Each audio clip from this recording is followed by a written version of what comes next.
Au Cambodge, l'industrie du bâtiment est le moteur d'une croissance à marche forcée. Mais ses fondations reposent sur une zone de non-droit. Chassés par le dérèglement climatique, les paysans quittent des campagnes dévastées pour les grandes villes du pays. Pour les patrons de briqueterie, ils constituent une main-d'œuvre bon marché et corvéable. En rachetant leurs dettes villageoises, ils les enchaînent aux usines de briques. Des familles entières s'épuisent pour rembourser un crédit sans fin, contracté pour leurs besoins vitaux. Travail d'enfants, accidents passés sous silence et combustibles toxiques. Dans ce secteur devenu l'un des piliers de l'économie, l'impunité est la règle. Pour bâtir le nouveau royaume, l'ouvrier est devenu l'esclave de l'or rouge.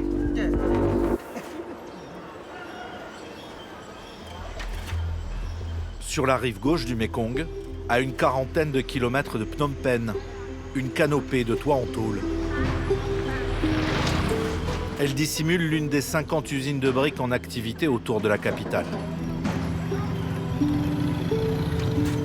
Il aura fallu plusieurs semaines de négociations pour être en mesure de tourner à l'intérieur. 26 familles et une centaine de personnes vivent, travaillent et dorment dans cette manufacture. 26 familles tombées dans le piège de la servitude pour dette qui les prive de toute liberté. À l'abri des regards, les ouvriers reproduisent jour et nuit sans relâche, comme des robots, les mêmes gestes, jusqu'à l'épuisement, 60 heures par semaine.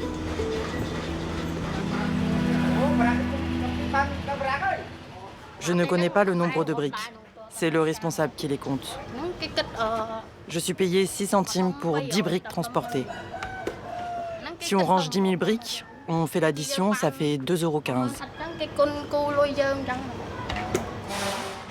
Ror Fias a 23 ans. Elle a arrêté ses études après la pandémie. Issue d'une famille très modeste, elle n'a pas réussi à trouver un travail dans son village. Alors, comme beaucoup d'habitants des zones rurales du Cambodge, elle a décidé de tenter sa chance dans les usines de briques. Je suis venue ici rejoindre ma mère. Dans mon village, il y a aussi des choses à faire. Mais je n'ai pas de quoi me payer une rizière. C'est fatigant. Il fait chaud.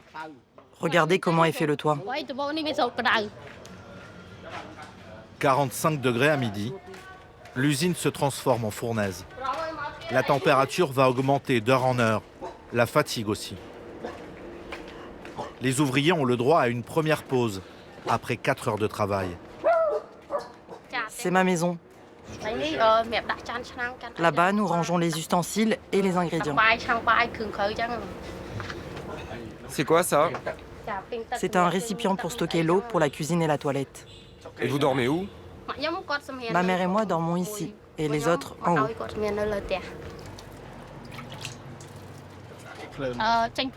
Mais la maison est gratuite. En revanche, on doit payer l'électricité, l'eau, le riz. Des conditions de vie insalubres que Ror Fias partage avec sa mère. Sosaline a 50 ans. Cela fait déjà 15 ans qu'elle travaille ici. C'est un travail répétitif. Tous les jours, je fais le même geste. Jusqu'en 2011, Sosaline gagnait sa vie grâce à la pêche dans le sud du pays. Avec le dérèglement climatique, le poisson s'est raréfié, contraignant la mère de famille à migrer vers la capitale. Sèche bien tes mains et prends 2 poignées de riz.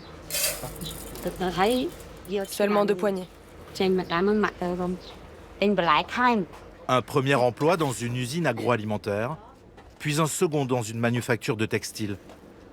Licencié, criblé de dettes, la dernière solution était la briqueterie.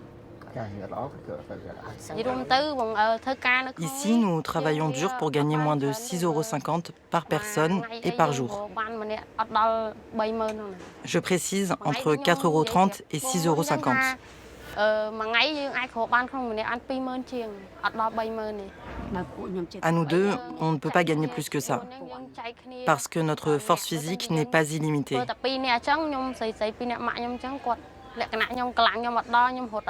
Vous voyez, une charrette de briques pèse peut-être 1 tonne, car la terre est humide. Alors, elle est lourde.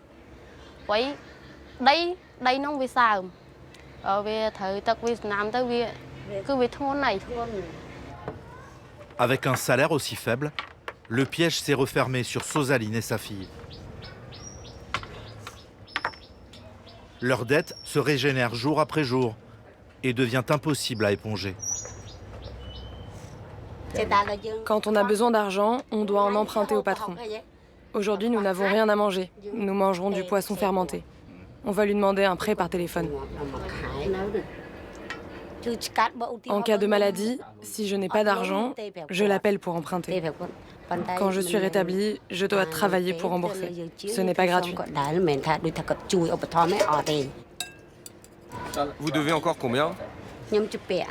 Ma dette est de 215 €. Chérie, tu as assez gagné pour nos dépenses d'aujourd'hui? Peut-être pas assez, j'ai étalé peu de briques, moins que d'habitude. Moi, j'ai fait seulement 1 rangée au lieu de 4.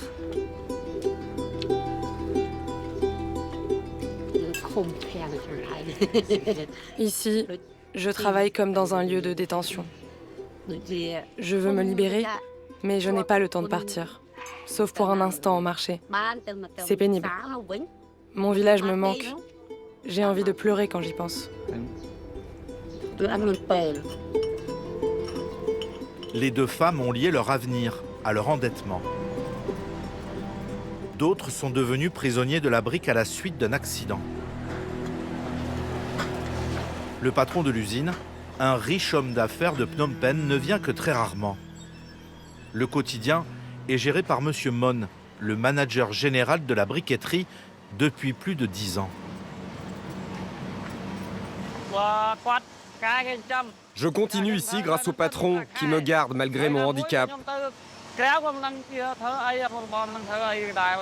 Sans cela, je ne saurais pas quoi faire.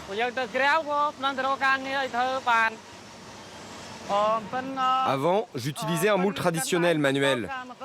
C'était dangereux. Je me suis coupé le bras, d'autres se sont coupés le pied. C'était humide et glissant. Je suis tombé et ma main a glissé dans le moule. Les rouleaux en métal ont écrasé mes doigts et mon bras jusqu'à la moitié. Chaque année, des dizaines d'ouvriers sont victimes d'accidents du travail, souvent très graves. Les usines, elles, continuent de tourner à plein régime. Car ces briques de sang nourrissent la folie immobilière qui s'est emparée du Cambodge depuis une quinzaine d'années. Nous défournons les briques cuites. Elles vont directement vers le camion. Ensuite, on les transporte vers un lotissement à Phnom Penh. C'est pour des maisons individuelles. Les briques cassées sont écartées. On ne garde que les meilleures. Nous n'arrivons pas à satisfaire la demande.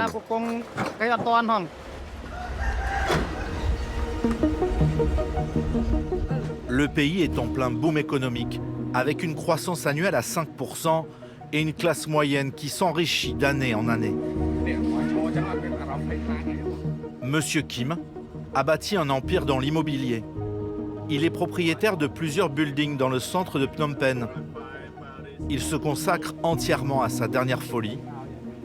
Un paradis pour riches aux portes de la capitale. Le ticket d'entrée est à 1 million d'euros. Nous construisons des villas, seulement 400 unités. Ce projet est unique car nous ne bâtissons que du grand luxe. Quand vous achetez ici, tout le monde sait que vous êtes riche, car nous ne vendons pas de petites propriétés. Au Cambodge, le salaire moyen est de 180 € par mois et un habitant sur 2 vit à la lisière du seuil de pauvreté. Qu'importe, il faut satisfaire les besoins de ces nouveaux riches, à peine 5% de la population des grandes villes, qui rêvent d'occuper un appartement avec vue sur le Mékong ou une villa aux prestations haut de gamme. C'est un projet de luxe. Donc, bien que les ouvriers soient cambodgiens, les matériaux coûteux viennent d'Italie, d'Europe ou de France. Ça, c'est la Villa Royale. Elle coûte plus de 4 millions d'euros. Les villas se vendent à prix d'or, mais le cynisme, lui, est sans limite. Et pour les briques, par exemple? Les briques doivent être cambodgiennes, car le Cambodge sait les fabriquer mieux et moins cher. Fabriquer mieux et moins cher, mais à quel prix?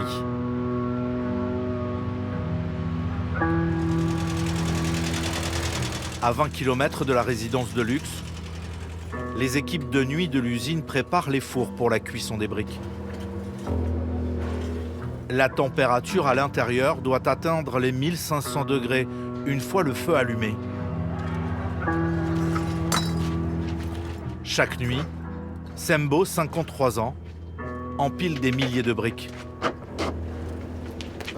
J'ai commencé en 1993. Cela fait plus de 30 ans. Mes enfants étaient petits. L'aîné a plus de 40 ans maintenant. Je suis payé au remplissage des chambres. Une chambre pleine vaut 5 € pour 11 500 briques.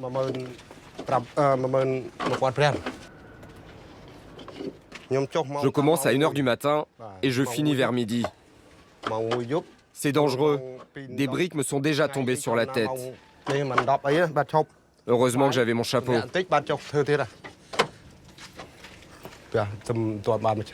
J'ai été opéré il y a moins d'1 an suite à un accident. Je suis tombé sur des barres de fer qui m'ont blessé de l'anus au ventre.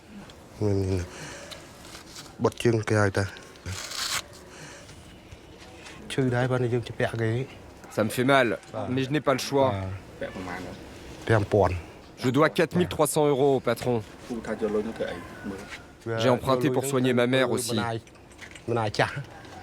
Je pense que je ne pourrai jamais rembourser. Ma dette monte car j'emprunte pour vivre.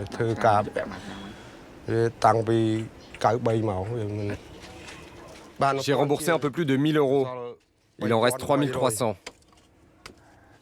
Si je repars au village, je n'ai ni maison, ni terrain. Ici, j'ai au moins un toit.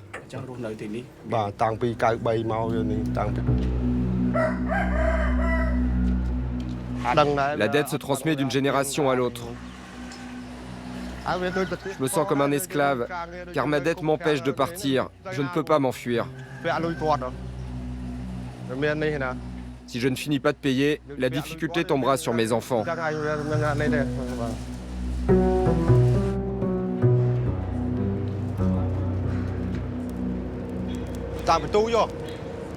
Mon fils est venu ici à 8 ans. Il en a 35 aujourd'hui.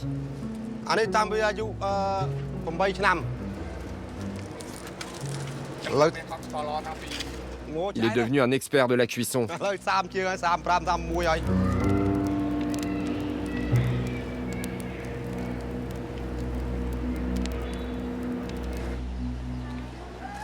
Oui, c'est ma petite fille. Tu vas à l'école? Une des petites filles de Sembo a 8 ans.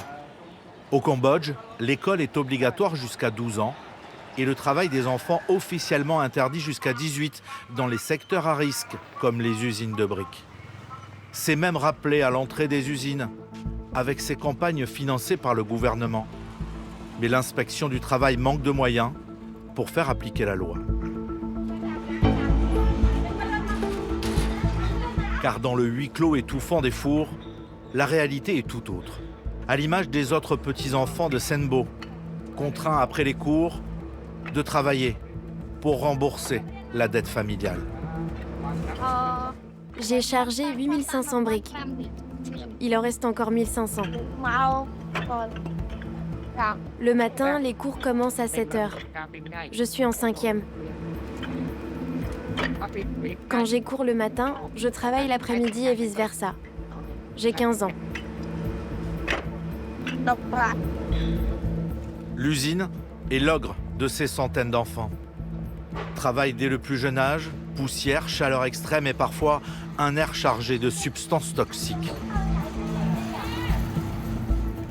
Sur la route de la brique, certaines des cheminées recrachent une fumée noire et nocive, comme dans cette usine. Nous prétextons être des touristes visitant le pays et curieux de découvrir l'économie locale. Ici, pour augmenter le rendement des fours, le patron de briqueterie utilise une technique illégale et radicale. On brûle le textile avec du bois. En mélangeant les deux, la combustion est bonne. Ce textile est acheté auprès d'usines de confection, celles qui sont situées à Phnom Penh. Ce sont des chutes de textile.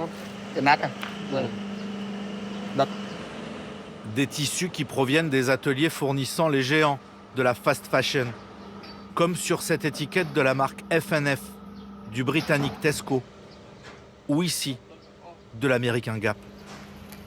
Les pièces présentant un défaut sont stockées et mises au rebut dans des sacs. Des lots vendus à prix cassé à certaines usines de briques. Du textile utilisé comme combustible, au mépris de la santé des ouvriers qui travaillent sans aucune protection. Moi, je ne sais pas si c'est dangereux. Mais je pense que je serais informé s'il y avait des avertissements des services de l'environnement. Donc je continue de brûler. On mélange le textile et le bois à parts égales. Il n'y a pas de risque pour ma santé parce que les fumées sont aspirées par l'extracteur en haut. Depuis 2022, la loi cambodgienne interdit pourtant l'usage du textile dont la combustion libère des matières toxiques entraînant de graves séquelles sur la santé des ouvriers. Madame Ko défend les droits des travailleurs. Elle préfère garder l'anonymat. Depuis des années, elle enquête sur ces usines qui ignorent les normes environnementales. C'est la fumée qui s'échappe du four à briques. Elle sent mauvais à cause du textile. C'est une odeur vraiment fétide. Même en petite quantité, la cendre noire retombe sur les maisons et les salis.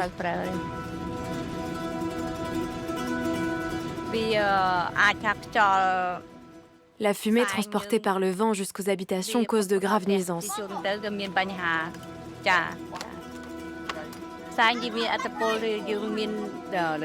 Cette fumée provoque des problèmes de santé, tels que la pneumonie ou l'asthme pour les ouvriers.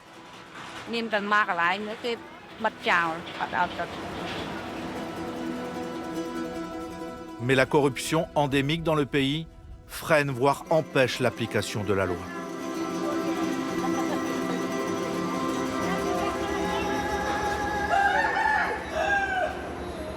Sosaline, elle aussi, étouffe. Elle a le mal du pays. La dernière fois qu'elle est retournée dans son village, c'était il y a 4 ans pour les obsèques de son beau-père. Car ici, les salariés sont sous haute surveillance et n'ont droit à aucun jour de congé. Leurs moindres faits et gestes sont scrutés et chaque permission de sortie est accordée au compte-gouttes par le contremaître de l'usine. Mais aujourd'hui, Sosaline va avoir un peu plus de chance. Monsieur, est-ce que je peux m'absenter une journée pour aller à mon village? Tu vas y rester longtemps? Non, je reviens à la fin de la journée. D'accord, mais reviens le plus vite possible, car il y a beaucoup de travail. Merci, je m'en vais. Allez, bonne route. Quand je pars à mon village, je dois lui demander la permission. C'est lui le responsable. Tout le monde fait pareil. C'est le règlement intérieur.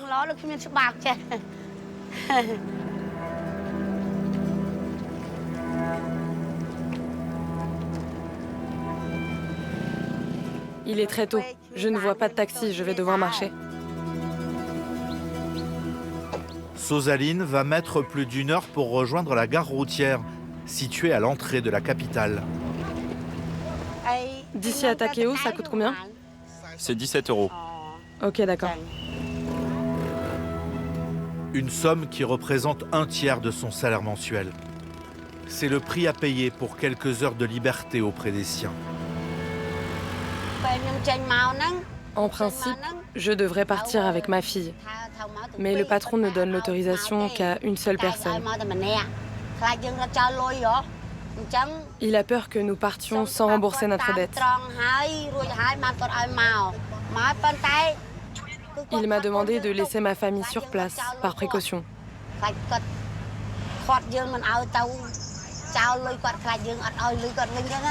S'il n'est pas sûr de notre retour, il refuse la permission.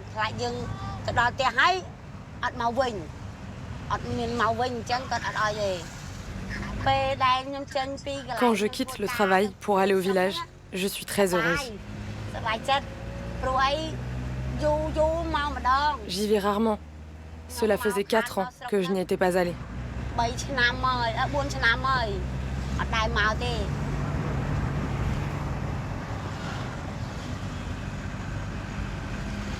La route a vraiment changé depuis ma dernière visite.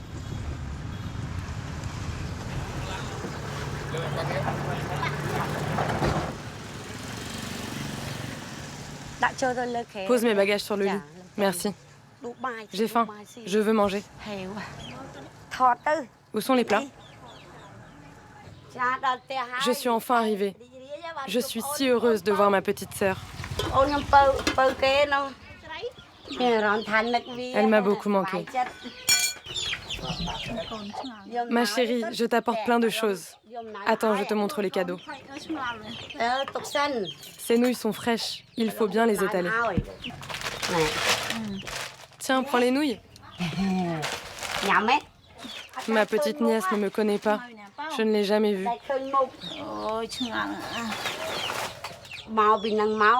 Quand je vois ma sœur, je me sens soulagée. J'oublie toute ma fatigue. C'est un vrai bonheur. Je n'ai que ces nouilles qu'on m'a donné à lui offrir, car je n'ai pas d'argent. Il reste seulement une centaine d'habitants dans ce village de la province de Takeo dans le sud du pays. 3 fois moins qu'il y a 10 ans. Ici, on vivait des rivières environnantes, mais la surpêche a poussé les habitants à l'exode. Son mari n'est pas là. Il est parti travailler au Vietnam. La pêche est saisonnière. À cause des difficultés, tout le monde part travailler en ville, comme couturier ou ouvrier du bâtiment.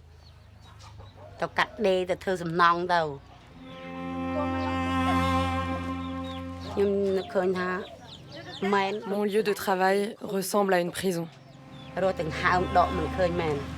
Le patron ne veut pas que je quitte l'usine à briques. Je vais travailler là jusqu'à ce que mes cheveux soient blancs.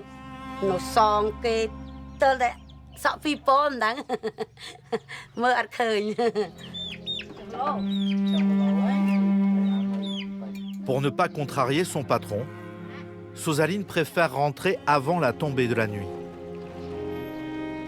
4 ans d'absence pour 4 heures de présence. Les règles sont impitoyables pour les esclaves de la brique. Senbo, lui, n'a pas franchi les portes de l'usine depuis plusieurs années. Une fois, pendant la fête du Mekong, il y a longtemps, j'ai vu de grands immeubles. J'étais excité de me dire qu'ils étaient peut-être construits avec nos briques. Je ne connais pas le paysage extérieur. Je reste toujours ici. Je suis comme un prisonnier. La grille n'est jamais fermée. Senbo n'aurait que quelques mètres à parcourir pour s'échapper. Mais le chemin vers la liberté demeure une illusion. Si je sors, je suis heureux, mais je me sens perdu face aux grands immeubles.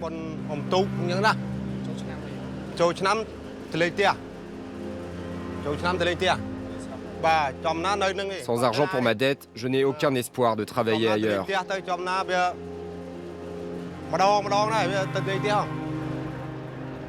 À mon âge, je pense que je resterai ici, jusqu'à ma mort.